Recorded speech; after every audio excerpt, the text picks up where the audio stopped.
Welcome to the Untangling Web3 podcast, and also welcome to part three, our first three-part series on robotics. In part one, we explored the origins of robotics from ancient myths and early machines to the rise of science fiction and the first industrial robots. Then in part two, we broke down what makes a robot tick, from the sensors, controllers to software and power systems. And now, in part three, we're going to be diving into where robots are being used today across industries like healthcare, agriculture, logistics, and many more, and what the future holds for robotics as it starts to merge with AI, autonomy, and even the ethical and political challenges that are already starting to arise. Jack, how are you feeling about this first part three series we've ever done? Yeah, I've really enjoyed it so far. It's been interesting, kind of being the sounding board for you as the expert in the room. It's quite a fun role that I'm enjoying playing. So yeah, I think today's going to be no different. I think you're going to be, holding my hand through the world of where robots are actually being used in the future because it's definitely not my wheelhouse. But yeah, I've learned a lot so far and really enjoyed it. So yeah, thank you, Alec. It's been good fun. Yeah, I'm glad. I hope that there's some listeners who have also enjoyed it, and it's not just you and me. But I think one of the things about robotics is it's so big. Like, it's kind of similar to AI, and there's so many things that you can talk about. But rather than just AI generic, robotics is quite applied, and each of them, unlike AI as well, it's quite tangible in how to understand things because they're physical, because they're being used, because you can see them and understand the impact, like quite visually and quite like real in a practical sense.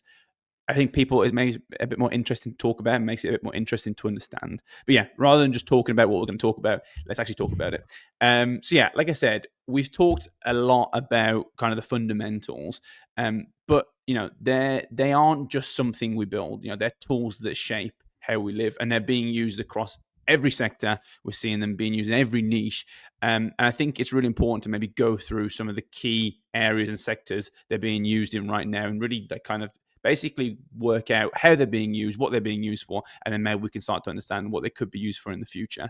So I think like the first and probably the most important one to talk about is manufacturing. Like we kind of said in part two and part one, this is really where everything started for robotics. Like when you think about those early giant robotic arms. So like I said, manufacturing, this is really the origin story of robotics and the OG of robotics and being applied. It still dominates today. Like in 2024, 2025, there are over 4.3 million industrial robots around the world, and most of them in factory lines. I think like the really important thing to understand about why they're being used here and still dominate today is because they're very controlled environments and very repetitive tasks. So where you want speed, precision, 24/7 uptime, and you also have an environment that isn't super dynamic. So you imagine these arms basically fixed in place. They get given the same output every time. They produce the same output. So get given the same input every time, produce the same output every time, and you want that as quickly and as precisely, constantly all day. That's a manufacturing line, right? That's how you make a car. I'm sure everyone's seen the videos of how cars get built with these arms, and yeah, that's why they're so popular at manufacturing.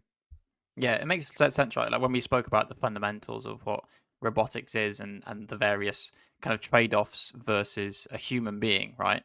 I guess I guess manufacturing is maybe the most obvious place where the robotics has the huge advantage over human beings, right? They literally don't have the same physical limits, and when it's to do with physical hard labor or, as you said, the uptime, even like so you can do 24/7 manufacturing. Yeah, it makes perfect sense of this. And again, this is like, as you said, kind of the OG, right, of how robotics has been used. So it's been there the longest time. It's probably I would guess the most mature in this sense because it's Mm. been, I imagine there's been a hyper specialization, iteration of these robots over time. Yeah, we spoke about the our school trips to Jaguar Land Rover factory, right? So Mm. that was 15 years ago, and so you can see how long it's been installed in these processes already, and I'm sure it's kind of got only more sophisticated from there. So yeah, this one makes perfect sense to me. I think, again, as you said in the intro, it's very tangible.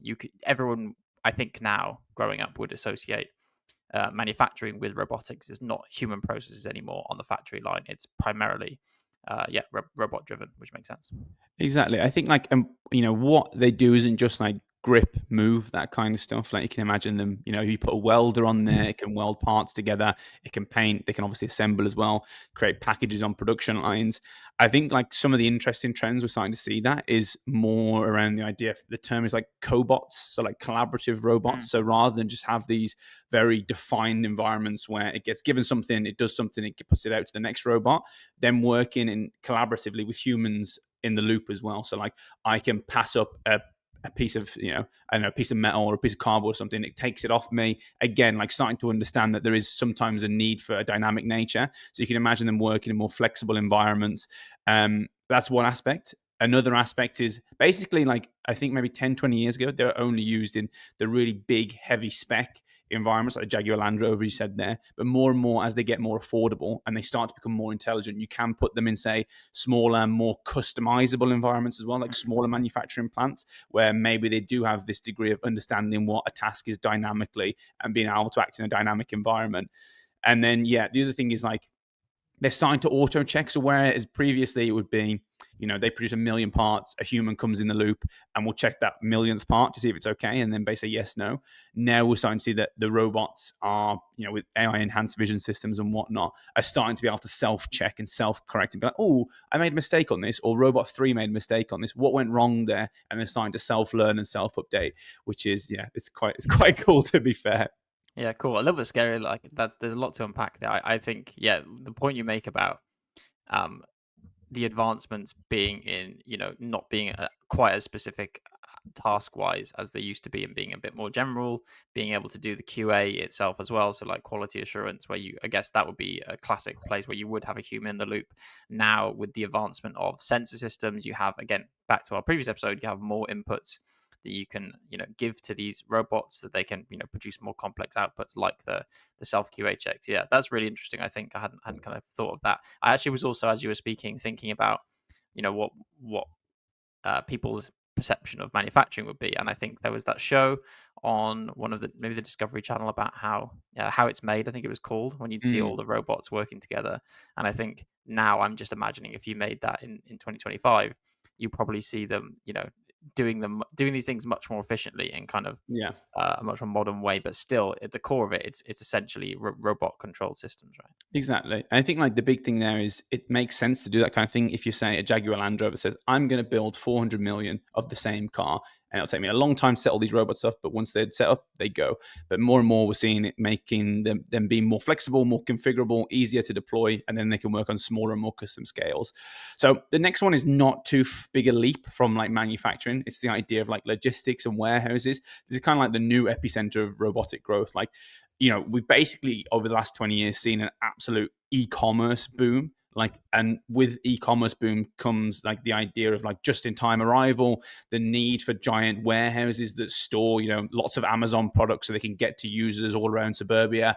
But also we're seeing lots of labor shortages, and people don't want to have these jobs necessarily. They can't fill the growing and massive demand that is coming from e-commerce. So like logistics has become one of the fastest, if not the fastest growing sector for robotics by like number of devices. So what do they do there? Slightly different to manufacturing. They're still quite controlled environments, but it's much more on like the mobile robots navigating through warehouses, effectively moving in inventory. I imagine most people have seen like, or if you haven't, I would recommend it, seeing like the videos of how Amazon robotic warehouses work right now.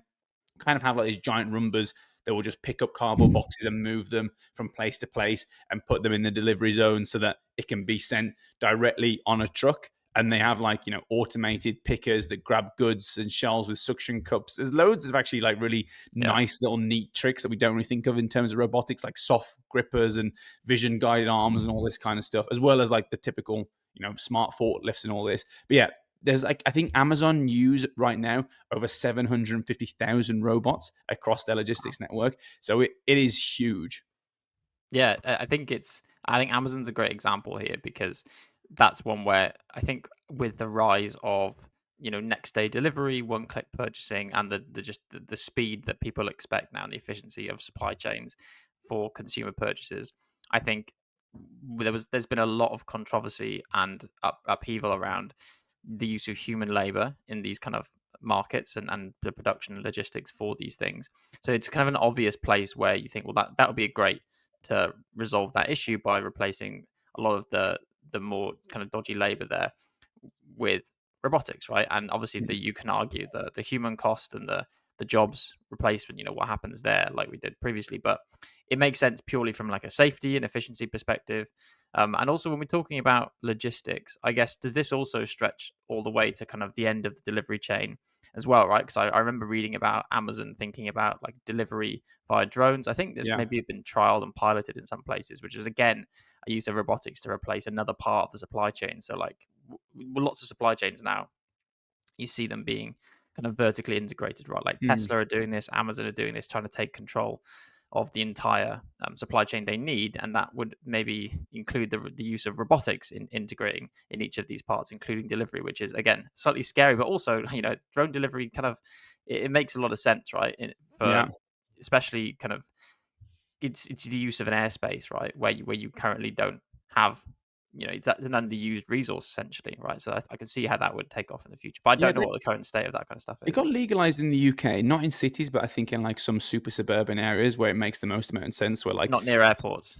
not near exactly not near airports. But you're totally right. There is like obviously we always have to think about the human impact on these things. And the human impact in my mind is like twofold. One is the loss of jobs, but again, these aren't necessarily jobs that people wanted. Like Yeah. there's a lot of like vacancies at Amazon, and this was one of the reasons why they started to fill this with robotics. But again, like these systems, I think some of the stats are Locus Robotics, they're one of the main providers of these. They can improve picking speed by 2 times, like double as the speed, and they reduce the error rates by 30 to 40% in their like logistics process. And all of that brings costs down for Amazon. So like you could argue, oh, they're making more profits, or you could also argue maybe they're bringing costs down as well, which again affects us positively.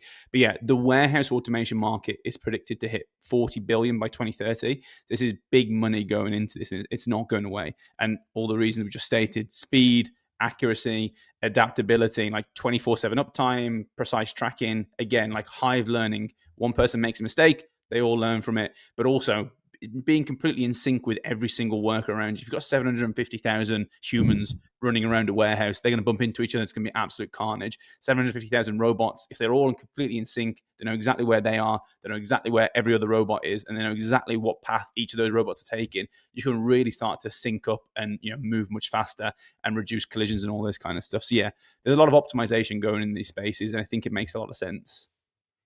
Yeah, for sure. I think you're also seeing the kind of increasing complexity as well now, which is a marker of, as we said, the journey of robotics. Is now you're talking about kind of hives, right, of many of these robotic systems working together. We've talked about a kind of more abstract layer version of that with AI agents and them all talking to each other online and paying each other and doing everything for us. But we have a much more practical, tangible version of that already in these warehouses, in these logistics and supply chains, where yeah, you do have robots interacting with each other. I like the idea of them not bumping into each other instead of humans. I mean, that's a clearly a pro of them, right? So they don't you don't have the risk of the human to human error, uh, posing a safety risk and things like that, right? If two robots bump into each other, no one's going to get too worried. Yeah, I've seen like like kind of the theorized and simulated highways of the future where it's all autonomous cars. You don't need traffic lights or islands or anything like this. Everything just knows where everything is and where it's going. If everything just perfectly merges. But yeah, I guess this is what's already happening like the Amazon warehouses. So number three, I think maybe one of the more misunderstood ones, or people don't really know what's going on, is agriculture. When you think of agriculture, you kind of think typically, I imagine like a farmer with a horse, like plowing the land and all this kind of stuff. But from horsepower to robot power, even agriculture is really starting to transition massively. Again, similar to warehouses, like there's food is important, and the growing population needs more and more food. We have more and more demands, and but there's two things that kind of impact in this. One is labor shortages, something we're massively seeing in the UK right now. The other is climate stress as well, which you probably don't typically think of. So we need to kind of do these things in a more efficient and effective way, and robots are really stepping in to that niche, not just to automate like basic processes, but also to optimize those processes as well. So you can imagine, I've seen actually some of these like autonomous tractors, basically like a Tesla tractor style, that Yeah. plows, sows, and fertilizes the land. But also back to one of my favorite topics, and you just mentioned it earlier, drones as well can like scan and review crop health, imagery, Mm. compare it day to day, do like a time lapse, see what's going on. But with like multispectral imaging, so like UV imaging as well, not just like visual based. And then also they can start to actually deploy pesticides, herbicides, whatever you want to call them, at a much faster rate, 24/7 again, be much more reactive than a human can because they've got more information, and basically be more impactful and effective across like agriculture as a whole. Yeah, and I think this is a really interesting one because this is where you have a scale challenge, right? Because farms, especially in the UK, I guess it's a hot topic at the minute, but Mm. kind of family-run farms, you don't necessarily have that many people working on them, and you have to scale what they're actually doing to these very very large plots of land. So I guess I'm imagining now. I hadn't really thought about agriculture before in this light, but now I'm imagining it's basically the Roomba use case again, right? It's you Mhm. have a defined plot of land. You need to go around and do something instead of cleaning up and hoovering. This time, it's cutting down crops and storing them somewhere. Mm. It makes sense. Like there really does. If given the capabilities of robots now, it would make very little sense in the future, I guess, for there to be a person sat on that tractor, right, while all the combine harvester while it's doing its job. It just doesn't make any sense anymore when you have that capability. And yeah, the drones thing is really really interesting because again, it clearly tackles that problem of human scaling up of Mm. this challenge, and then also you can get more information that you couldn't before from the sky, right? It's a different kind of way of inspecting the land. As a human being, you have a local view when you're on the ground. You can see kind of what's right in front of your eyes and a small patch. But when you take it to drones and things, yeah, you can have them automatically scanning everything Yeah. and working out where you need to focus on. So yeah, really interesting use case. I think like it kind of relates to the AI as like AI topic that we're obviously constantly talking about. Like one of the main benefits is the sheer amount of information. Like for Mm. one person to run a farm and just be random, not randomly, but collecting data in like a normal manner and be like, oh well, it didn't work so well this year. What did I do differently? It didn't work so well that year. Like what am I doing differently between these crops? But for robots and drones taking all this information and storing it all and comparing it all, things that we couldn't maybe understand, like get in, say, different degrees of information, not just visual input as well, and starting to optimize, say, okay, how do I optimize the problem? Why is it that this crop over here performed very well, this one didn't? Can I do something different and start to work out what patterns create optimal yield for crop production? And like that's Mhm. one thing, like the sheer amount of information, all of them plugged into one grid, collecting information across farms, across countries, all this kind of stuff, and trying to optimize. AI does that very, very well. We've seen like some of the systems that are out there right now. I think there's one called See and Spray or something like that. They reduce pesticide usage by 90% with these like smart tailored pesticide drones. Another robot can, I think it's like a small robotic drone as well, quite, sorry, not small, quite a big one, that can eliminate over 100,000 weeds per hour using AI and laser tech. And again, this market, agriculture, robotics, is predicted to be 40 billion by 2032. So all of these, in all these sectors, like robotic specific sectors, are booming right now. And yeah, feeding 9 billion people needs more than just manpower. We need robot power, I guess, and that's kind of where the sector is going. Yeah, and it makes sense. Like, I guess somewhere, especially like in the UK, where people talk about food security all the time. Mm. This is a All the great time. It's way. all anyone talks about when you go to the pub is food security. Depends where you are in the world. But yeah, I think it's a great example of how technology has a really practical, solid application to solving that as a big, ongoing challenge. And yeah, I think it makes perfect sense. The other one I wanted to talk about because I think again I don't have much visibility or knowledge for this, but I imagine healthcare is also one of these areas where it's being used, right? So I mentioned in the last episode about Amazon. I don't know if they ever actually got off the ground, but there was this pill packing robotic system, Mm. right? For how they had like an Amazon healthcare thing, and it was about how you sort medicine into the right buckets and things, and then get it packaged. But I imagine robotics is being used in healthcare, but I'm struggling in my mind to visualize, is that something that can replace surgeries and things or Mm. not? Or is it just kind of in the kind of the day-to-day running of a hospital or something? So yeah, I don't know if you know anything about this that you can enlighten me on.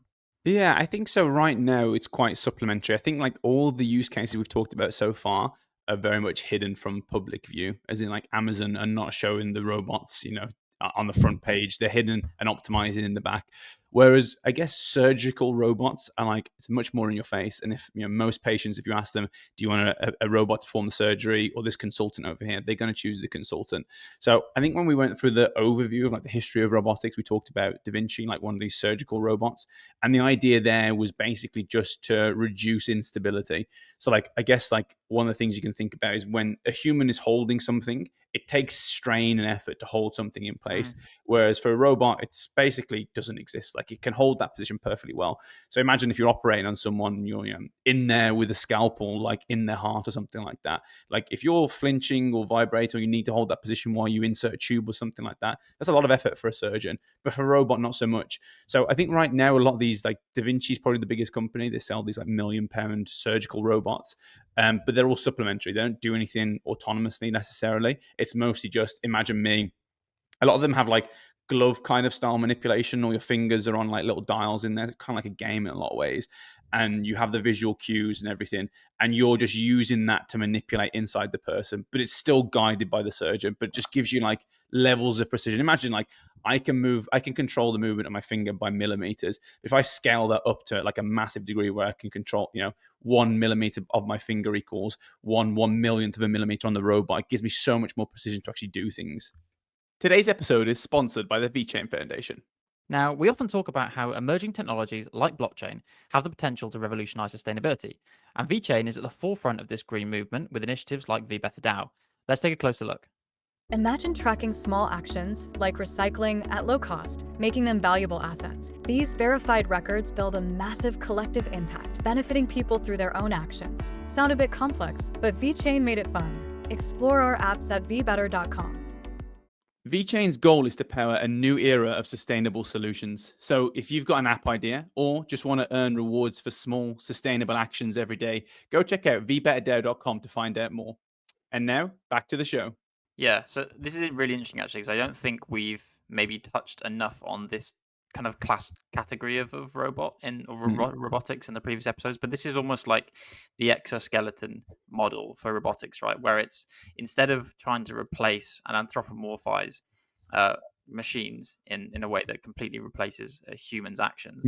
This is like where they are an extension of a real human behind the scenes, right? So maybe it's like on the large scale, if you want to visualize this, it's like your Pacific Rim robots, or your Power Rangers Megazord or something like that. Imagine you're about to have a surgery and someone comes in like a Pacific Rim style exoskeleton. I'd probably still be more trusting of that than me to do a surgery. But yeah, this is where you still, so because that's what was interesting, is like we talked about the tension between the capabilities of robots being higher than humans in lots of cases, but there's this kind of trust element and the risk involved. And you have a high risk situation like a surgery.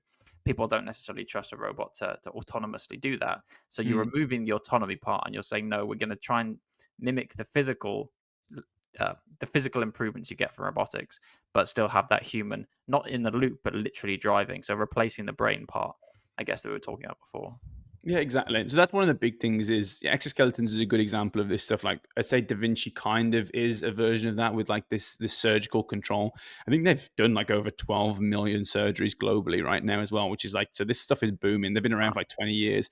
But I think a lot of it is also being able to do surgeries remotely and things like that, like have someone teleoperated one of these Da Vinci robots from across the world or something like that. If say there's one surgeon who can do the brain operation, then obviously that kind of stuff makes sense. Exoskeletons is interesting. Like there's a lot of exoskeletal like applications to recovery. So if someone's got an injury, just putting some like robotic arm around them to protect them, but also give them the ability to like close the hand and stuff like that, rather than just the old school cast system.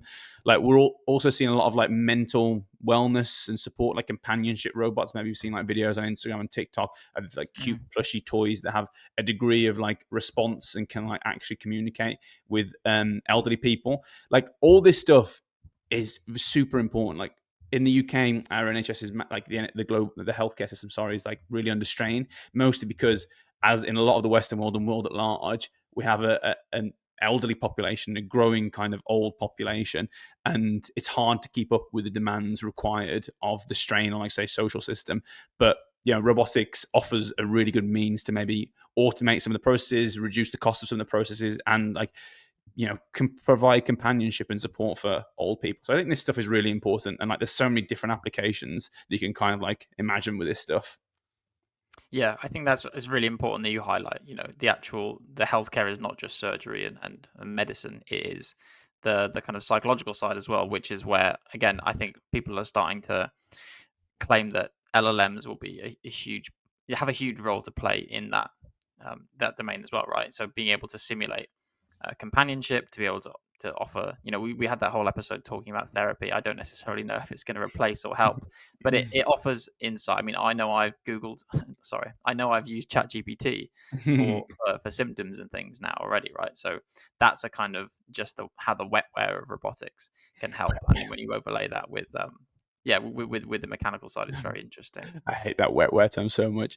So the next sector, I think we should just skip over it, like domestic and consumer robots. I think most people understand this. It's like Rumbas, but imagine like when Rumbas start to get more like humanoid toys, like kind of dog bots and all this kind of stuff that can help around the home. Like there's many things you can imagine being used here.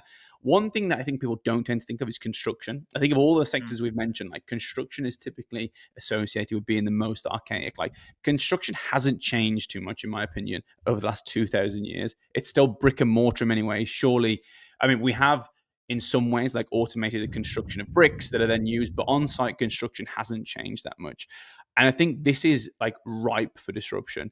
So you can imagine, and this is actually one of the things that a lot of my research in was like construction robots and automating construction robots. But one thing I imagine a lot of people have seen is the idea of these giant 3D printing robots. So 3D printer, you have plastic, you extrude around like a controlled environment, and then you just do layer on layer to make something. But imagine that, but building sized or skyscraper size. You have this giant, huge frame around a building, concrete, liquid in there, and then a head that goes around like this 3D axis and can print layers of a house. Like this kind of stuff is super science fiction right now, but there are a lot of prototypes out there that are making buildings, not to scale, not that like are making like a lot of money right now, but in 10, 15 years, I really think we're going to see this as like a potential standard for construction.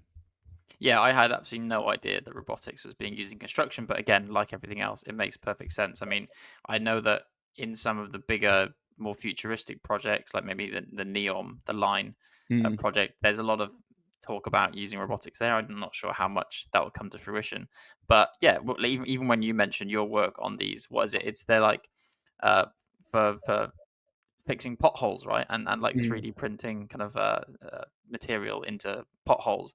Yeah, that makes perfect sense. Again, it's jobs that no one wants to do, but there's high demand to solve that problem. So yeah, it's another interesting one. Yeah, like the actual actuation, like filling potholes or having like a bricklayer. Like you can imagine just I get an arm, I put it into the center of where the house is going to be. I fix it there. I put like 1,000 bricks around it, and it just starts to place them and put concrete. Like it's kind of easy to imagine how this stuff would work. But this stuff also goes beyond that. To like a big thing is 3D scanning. Like a lot of construction right now is trying to, how do we make this more digital? Like how do we actually create 3D representations of these constructions that we're making to ensure that basically do good maintenance, ensure they've been built to spec.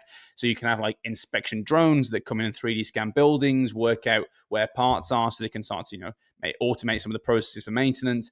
But dog bots, the robo dogs are also being used. They have a giant 3D scanner on the back. They go around and create 3D images of the entire setup to give more information to someone who's managing it in the background.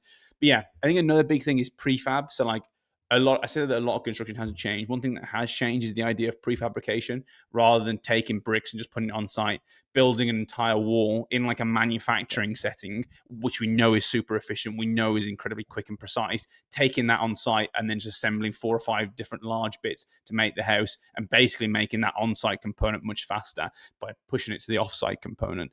So I think like construction compared with every other sector, like it hasn't improved in terms of productivity really, like maybe like 5 to 10% over the last 20, 30 years, whereas manufacturing is like 100 times, like multiple folds of efficiency improvements. And as always, there's a massive global skilled labor shortage for construction workers. So yeah, it can impact this massively. Obviously, it's very dangerous as well. Like construction is a dangerous, hazardous place still. So you want to offload this to robotics, or at least parts of this to robotics. So I think, like I say, this whole sector is completely ripe for robot construction disruption. Robot construction disruption, love that. And I think especially when we start to see humanoid robots come into the fold where they can, say, lift the same amount of weights that a human can lift, they can work longer hours, I think we're really going to see them being applied to this sector because it is so dangerous, because it is so laborious, Yeah. and because there's so much demand and so much profitability that could come from building houses. Yeah, and I think you mentioned the safety being such an obvious benefit here, which I completely agree with. There are things that you definitely should be replacing human activity with just because it's too hazardous. You also have the kind of element of precision as well. Like you only need to have watched an episode of Grand Designs to know that when you're fully reliant on humans, and even when you're hyper specialist and experienced at doing these things, just by the nature of human beings and us not being completely accurate when we're measuring things or things moving, if you can replace the kind of measurement side and the precision side with robotics, I think that is also a completely valid reason to use them, right? Just because you're going to reduce errors, and even though you can have humans again in the loop at multiple stages, those key moments I think are going to be definitely replaced by machines in the future. Yeah. And the final sector I want to mention is defense and security. Like, obviously, the most controversial of all of them, but it's always like with robotics, there is often an element of military in there, especially when we talk about human robots, like humanoid robots. A lot of the early humanoid robots funding came from DARPA and came from the US military.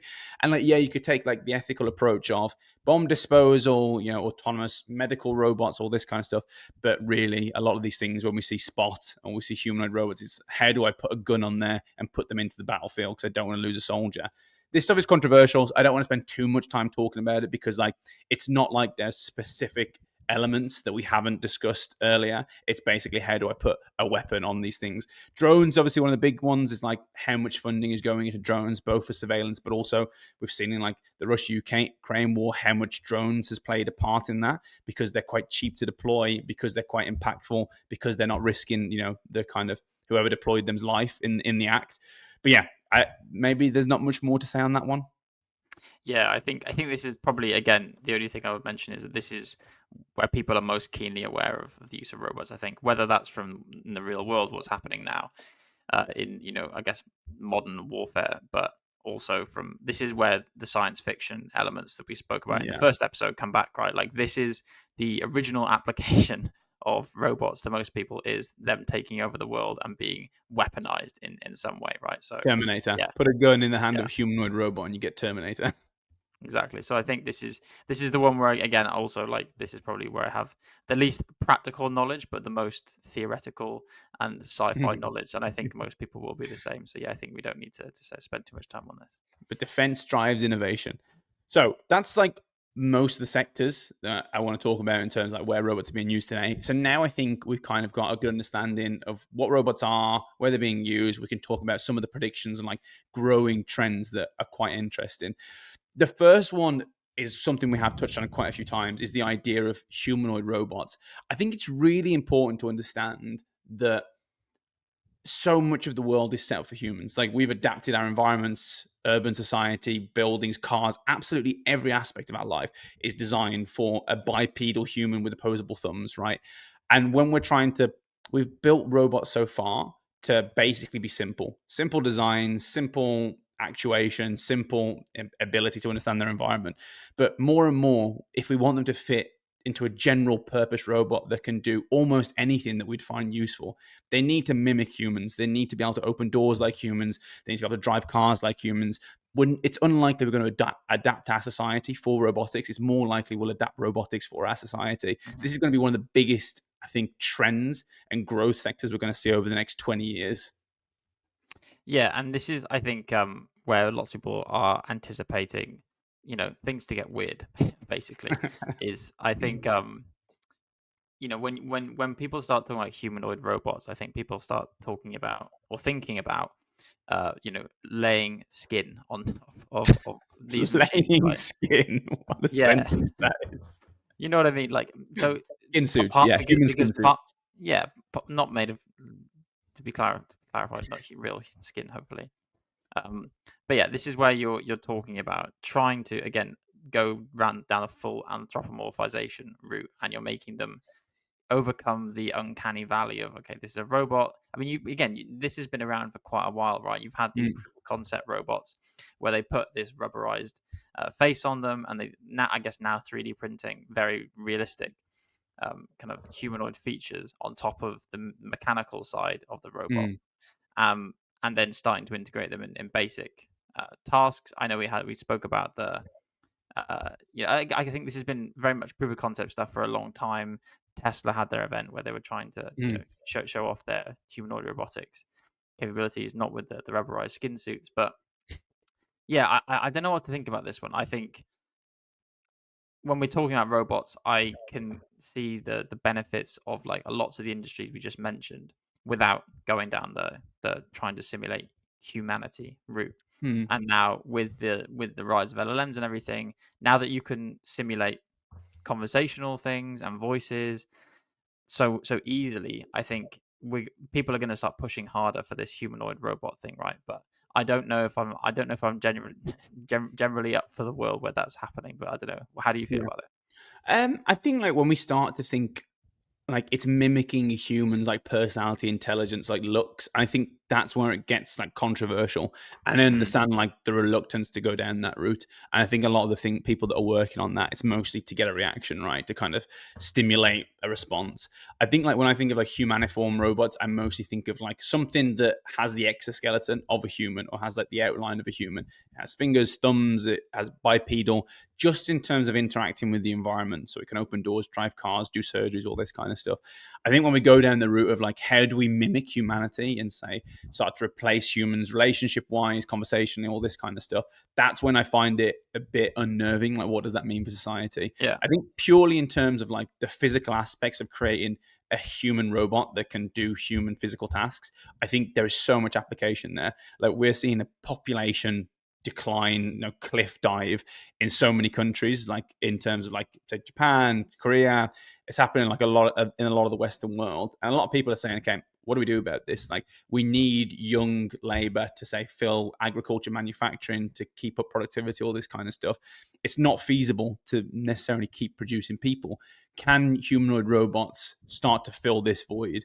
And I think there's a massive application there. And it's really interesting to see that some of the countries that are the most advanced in terms of robotics generally, but humanoid robots specifically, Japan and South Korea, are also the countries that are experiencing this, population decline because they don't have young people, because they don't have a workforce of young physical people. They're the ones that want it the most and need it the most. And I think there's a massive application for that. Even if you think like just big, dumb humanoid robots that can just do those laborious tasks, like I think there's a massive angle for that and a real need for that for society, to be honest. yeah, and I completely understand that, and I agree that like replacing the tasks themselves makes perfect sense. I just guess where I'm coming from is are we just inserting the god complex here and saying, well, these tasks that need to be done, these are best done by a human, therefore we fit robotics to Mm, match our image, right? Whereas, maybe robotics can be used to replace all these human functions without looking like a human, I guess is what yeah. I'm getting at. But yeah, I don't know the answer to that. It's just an interesting kind of I get what thought. you mean. I think like the problem is like with that, I'm just thinking purely like economically now. It's like if you make a robot that can act like a human physically, they can do almost any human task, which is almost all tasks around the world. If I choose a very specific use case, like okay, how do I do maybe not surgery. How do I do agriculture in such a way that I don't need humans in the loop anymore? I have to revamp the entire agricultural sector, right, and completely change everything. So that's Mm. already two like different areas that I have to be an expert with. Then if I want to go to say manufacturing, completely overhaul manufacturing, I then have to have an expert in manufacturing. But how can I overhaul this? I think it's actually a lot of these companies are basically just roboticists that don't have any kind of like practical people working on humanoid robots anyway don't have any practical use case in mind because they want to keep it as generic as possible and then just apply it Yeah, everywhere. yeah, that makes sense. And I guess now we're talking about it more. I think this definitely suits itself to like a transition phase Mm, between human based labor and eventually fully robotized based kind of hard labor.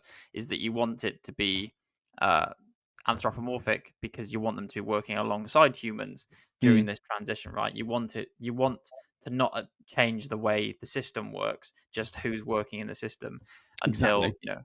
until right at the end. Then you might decide, well, trying to do this job in the humanoid way doesn't make sense at all. We replace the whole system at the end. But yeah, Exactly. that makes sense now for Same with like a cars, right? transition. Like same with cars. Like we can think of autonomous vehicles as the Yeah. exact same thing. It's like you kind of have to pioneer it first, simulate it first, then slowly dominate it, and maybe then you can change it afterwards. I think like in terms of the skin suits and all this kind of stuff and looking as human as possible, I think there's going to be a real There'll be a real resistance to humanoid robots generally because of like workforce shortages and all this kind of stuff. But I think in terms of like humanoid robots that look and act human, I think there'll be a real resistance to that. I imagine there'll be regulations that prevent that. And I think that for the next 20 years at least, we're going to see humanoid robots that look very distinctively robotic. Mhm. Yeah, makes sense. Cool. So that's the humanoid stuff out the way. Easy. What else should we be we'll be thinking about in the future of robotics for you? I think another big thing is obviously we've seen this Gen AI and LLM boom in the last 2 to 3 years, and the application of that to robotics is quite important. Like before, it was very much it would be designed in such a way and programmed in such a way that it had limited responses and limited adaptability. And if it needed to be updated, it would be updated by a techie, and that would put update the programming language, update the software so that it then could do more. But more and more we're seeing with these like the boom in LLMs, and we're starting to see a boom in AI native robots as well. So robots that can really speak human language or understand human language so they can interact with a normal end users, not necessarily technical, and basically turn that into some important update or some important reaction. I think the rise of robots that can understand human language and human kind of requests is booming right now, especially in like the retail sectors. Yeah, and this is really interesting, right? Because I've seen a lot of people. I think that one of the guys from OpenAI has been quite vocal about the fact that intelligence through LLMs is going to reach a peak, and even if we can't understand or describe um whether how the intelligence works, right, even if it's not completely explainable, it will supersede humanity at some point, whether it's want to classify as AGI or not. Mm. But we're going to have synthesized a digital or computerized AI based understanding of how to do things that human beings don't have. Mhm. And then robots are the perfect vessel that they are compatible with this knowledge, right? Human beings aren't compatible with it necessarily. Because these AI models are like somewhat, in some sense, a black box, right? It's quite Mm. hard to understand how we get the output. But if you can plug it into a robot, it can take that internal knowledge, however that works, and apply it to the real world. Whereas human beings, we can't. So in a way, it's like giving a physical domain and a physical agency to the capability of LLMs, right? That we can't Yeah. as humans necessarily do. So that's really interesting for me as well. Yeah, I think like one of the things I sort of describe as like this is enabling a shift from like rule based behavior to like AI native agent based behavior. And it's Mm. things like right now, imagine you have a lab of 50 people and they're testing these robots. A lot of it's simulated and then a lot of it's practical. Imagine then you build 10 million robots and you put them into the real world. Like it's really hard to define like all the possible scenarios that can come up. But imagine all of a sudden you have a robot that can be taught through human language and it say doesn't know what a spoon is or something like this, and then a human says, oh, what, go on, use that thing over there, pick up that thing, that's what allows you to eat soup. And because it can understand human language, it can then deduce in a way that that thing is a spoon that the human is pointing at. So you can suddenly turn like all these 10 million robots with basically people around them who are human prompting them in human language into people that are training those robots. And again, like they're all collectively improving. So I think purely from like an operational standpoint, it makes the idea of these being deployed in the real world and updating and learning constantly with human promptable language much more realistic. Yeah, and it's that general purpose thing again, right? If it's Yeah. general purpose and it can learn, then it's even more general purpose and also personalizable, right? And you can make it specific. So if I have my domestic humanoid robot in the future, I can show it how I like to do the dishes, and it's not going to use the pre-programmed version. I can show I like to rinse my dishes before they go in, and I like to do it in this way, and you can teach it that kind of thing. I think is kind of a funny example, but I think there is actually going to be a lot of use cases for that in the You're future. definitely going to call your humanoid robot Jack Davis, and you're going to argue about who's washing the dishes properly and who's not washing the dishes. Which one's going to pass the Turing test? Yeah. So the next big area for Boom, we kind of talked a little bit about it already, is the idea of swarm robotics. Now, swarm robotics are quite different to humanoid robotics. Instead of like building bigger, more expensive robots, right? Researchers are starting to kind of take a lot of inspiration from nature and like ants and bees and things like that, and are trying to evolve the idea of coordinating swarms of small, affordable robots.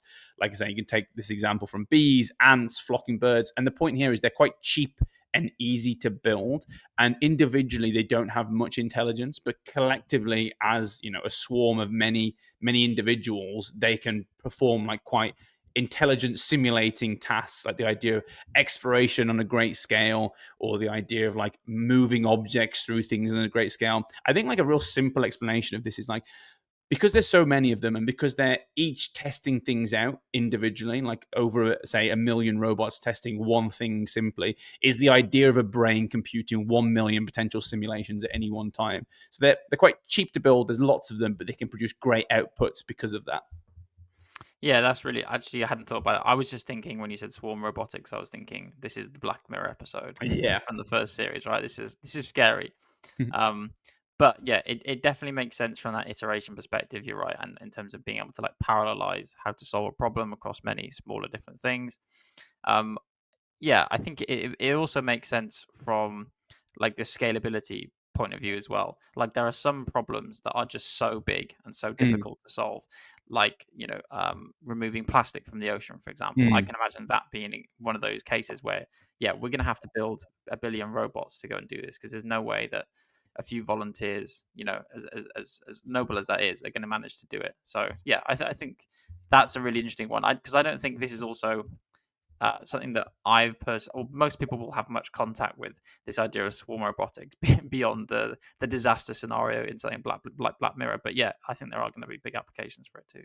Yeah, a good example is like the idea. I know NASA's big into this for like exploration of the moon and Mars and things like that, rather than sending all of their eggs in one basket and like a Mars rover, sending lots of little things to explore collaboratively.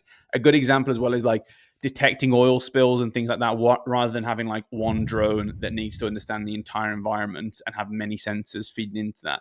You have lots of tiny little things that can say just detect a concentration of some particulate, and then collectively over all of them, they can work out roughly where there's more particulates and where there's more concentration. And from that, they can say, do some action, like go towards it and start to cluster it, all this kind of stuff. Yeah, I think it's like quite hard to get your head around this stuff because we don't see it in day-to-day life. But the main point here is, rather than one big robot that's super smart, has lots of sensors, we have lots of smaller, maybe less intelligent robots, but they work collaboratively together. And working collaboratively together allows them to create like much more impactful outcomes overall. So the idea of like exploration, detecting particulates, working towards it, that kind of thing. But yeah, I think this is a big area that we'll start to see for agriculture, for exploration, undersea exploration, and pollution is quite a good one as well.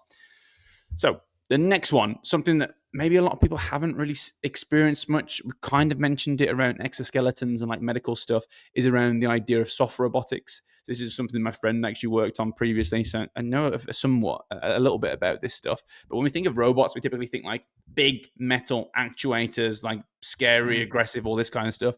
So imagine you have a giant actuator attached to your arm, and it's like helping you with like a broken arm or something like that. That's quite scary. If something goes wrong, like it can snap your arm, it can like do more damage than it can actually help.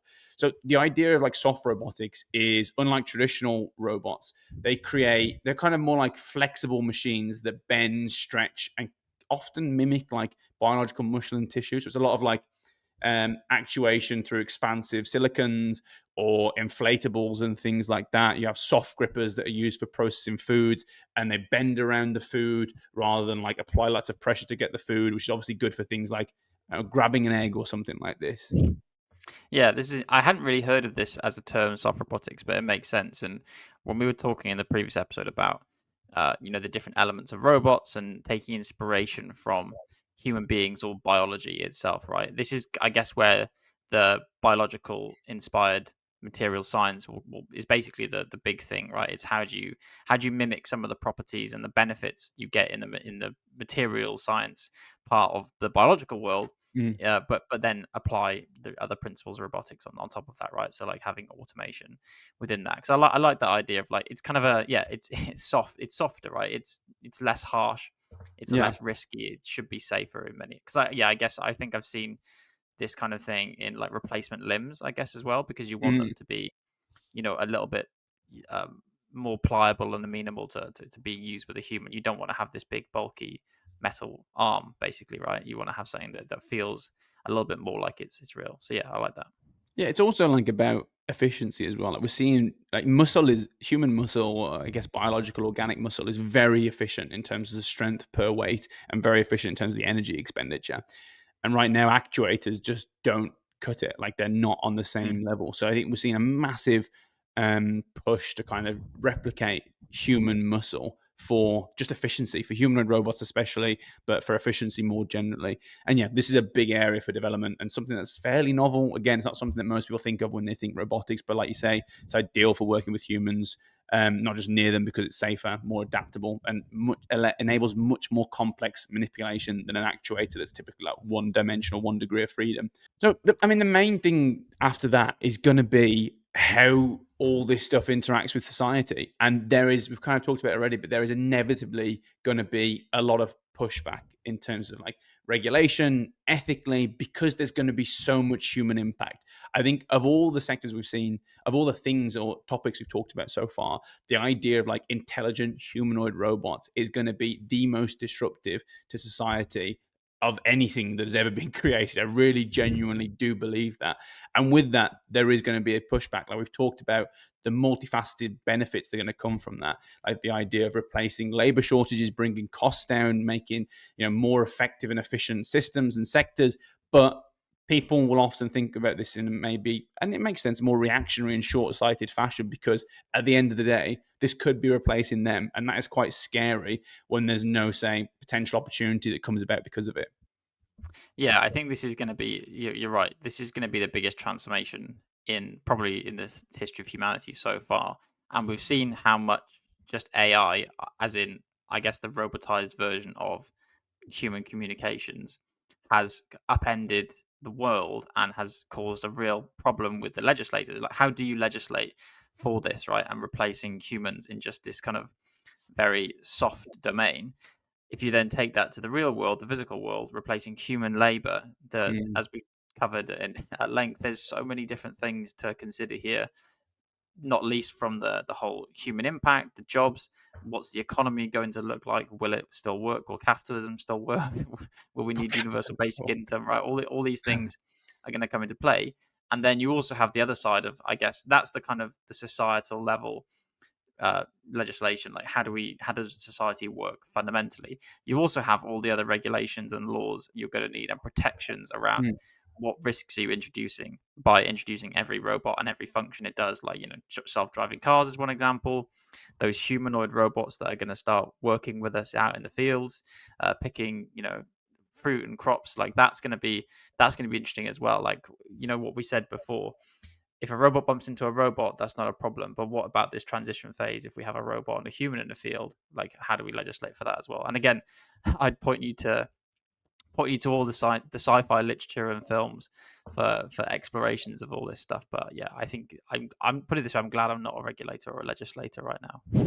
Yeah, I think there are kind of like two major camps. One is that this will lead to a utopian future where, like, because of the mass, cheap, affordable, um, ethical labor that we can create from this, it should hopefully create degrees of productivity and output that we haven't seen before. And that will mean absolute plummet in costs across the board, plummet in energy, plummet in food, plummet in healthcare costs and all this kind of stuff. And that will be good for humanity. I mean, everyone can do things cheaper. There'll be no need for us to be competitive anymore. There'll be an abundance of all resources. Great, fantastic. Or there's the other side, is that similar to what we're seeing with AI potentially right now, is that it will just lead to a concentration of wealth of the creators of those robotic companies. And because of the job shortages that will be created, because of the mass unemployment that will inevitably be created from this, and the lack of responsiveness that will come from governments, it will lead to a concentration of power and wealth that will lead to kind of unparalleled levels of inequality in society.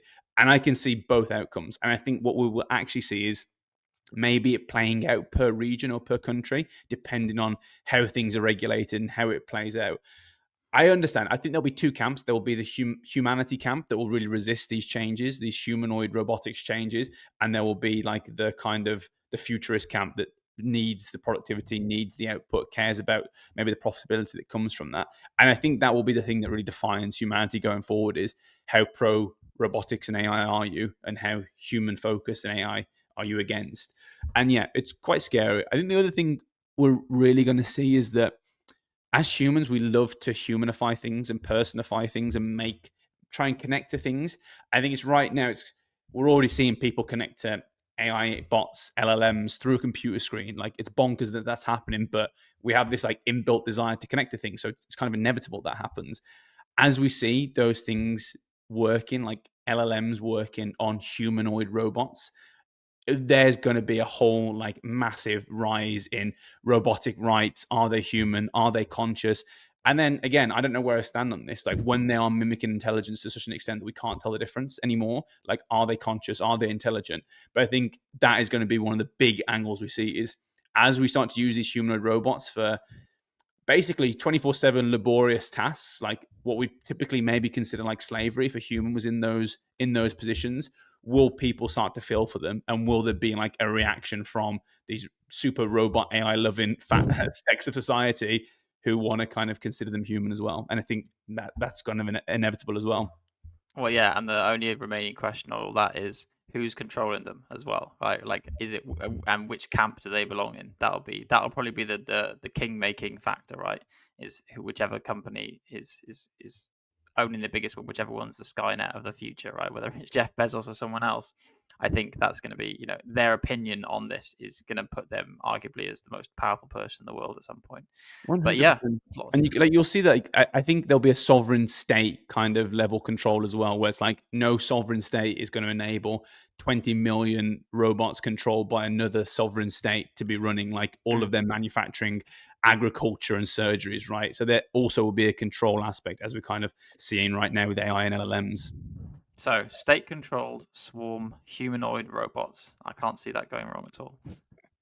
But yeah, I think that's a good place to end this odyssey on robotics. So yeah, we've covered, I think, everything there is to say on robotics. There's so much more to cover. Like, honestly, there's about 10 more episodes on this stuff, but not in this series anyway. We'll leave it and cover some other Web3 things after this.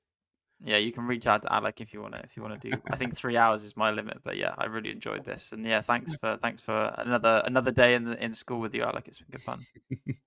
Yeah, and so all that remains to say is thank you for listening, and you join us next time to untangle a little more Web3.